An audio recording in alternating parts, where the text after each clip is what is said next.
कल लोकसभा में महिला आरक्षण बिल पास हो गया। इसके पक्ष में 454 वोट पड़े हैं और 2 वोट इनके अगेंस्ट में पड़े हैं।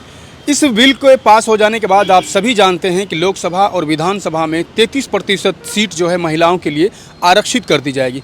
लेकिन 454 वोट जो इसके पक्ष में पड़े हैं और 2 वोट इसके अगेंस्ट में, इसके विरोध में, कहा जा रहा है कि ये 2 वोट जो है AIMIM चीफ असदुद्दीन ओवैसी और उनके सांसद इम्तियाज़ जलील का है।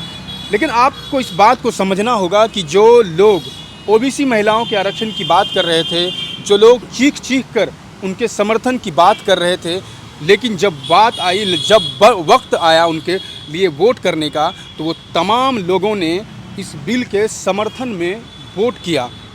और ये 2 लोग असदुद्दीन ओवैसी और इम्तियाज़ जलील, इनके सांसद, इन दोनों लोगों ने इसके विपक्ष में, इनके अगेंस्ट में अपना वोट दिया।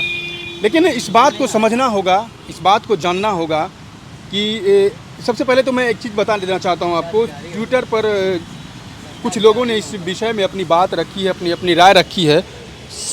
श्याम मीरा सिंह हैं, उन्होंने लिखा है कि लोकसभा में महिला आरक्षण बिल पास हो गया। इसके पक्ष में 454 वोट पड़े और 2 इसके अगेंस्ट पड़े। कहा जा रहा है कि 2 लोग MIM चीफ असदुद्दीन ओवैसी और इम्तियाज़ अली थे। आज ओवैसी ने प्रूव कर दिया कि आखिर प्रतिनिधित्व क्यों ज़रूरी है।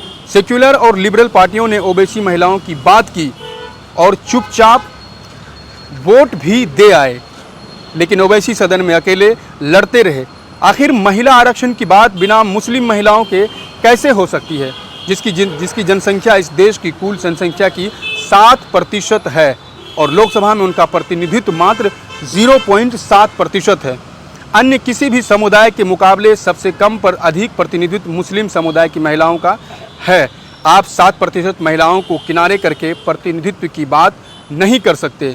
आज कुछ लोग महिला आरक्षण के तत्कालीन प्रारूप के खिलाफ वोट करने के कारण ओवैसी की बुराई कर रहे हैं, जबकि वे प्रशंसा के पात्र हैं। उन्होंने एक अकेले हीरो की तरह मैदान में लड़ाई लड़ी है। आपको इस बात पर गौर करना होगा कि जो लोग OBC महिलाओं की हिमायती बनते हैं, जो लोग गला फाड़ फाड़ कर उनके लिए संसद में भी बात की, लेकिन जब बात आया वोट करने की, जब बात आई वोट करने की इसके विरोध में या पक्ष में, तो उन तमाम लोगों ने चुपचाप से उस महिला बिल आरक्षण के समर्थन में अपना वोट दे दिया।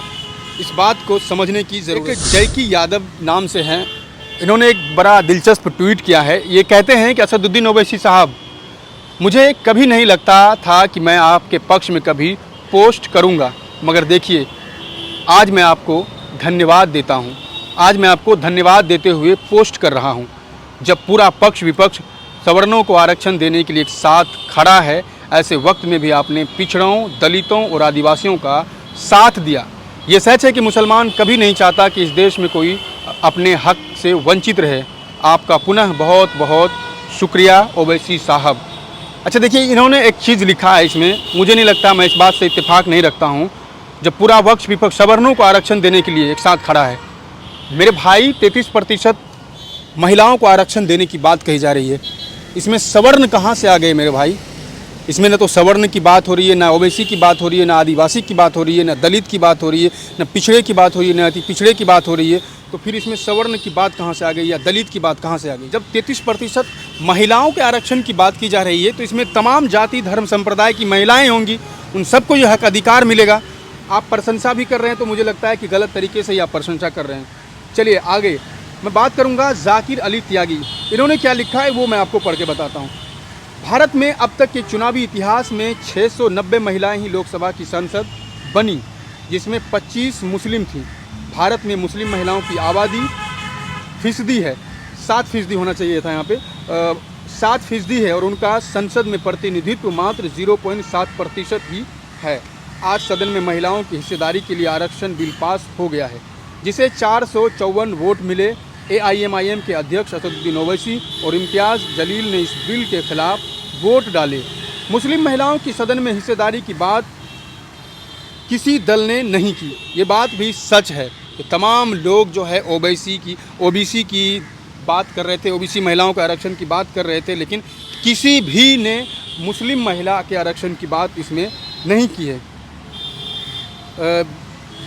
इस मुस्लिम महिलाओं की सदन में हिस्सेदारी की बात किसी दल ने नहीं की है। AIMIM को छोड़कर सभी सांसदों ने बिल का समर्थन किया है।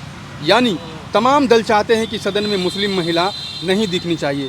सरकार ने संविधान से सेक्युलर शब्द हटाया, लेकिन विपक्षी दलों ने दिल से ही सेक्युलरिज्म को निकाल दिया। हालांकि मैं जाकिर अली त्यागी के इस बात से भी इत्तेफाक नहीं रखता हूं, ओवैसी साहब के इस बात से भी इत्तेफाक नहीं रखता हूं, जिन्होंने वो कहते हैं कि मुस्लिम महिलाओं की आरक्षण की बात नहीं की। जब 33% आरक्षण की बात की गई है तो महिलाओं की बात की गई है, केवल महिलाओं की, उसमें किसी धर्म संप्रदाय के लोगों की बात नहीं की गई है।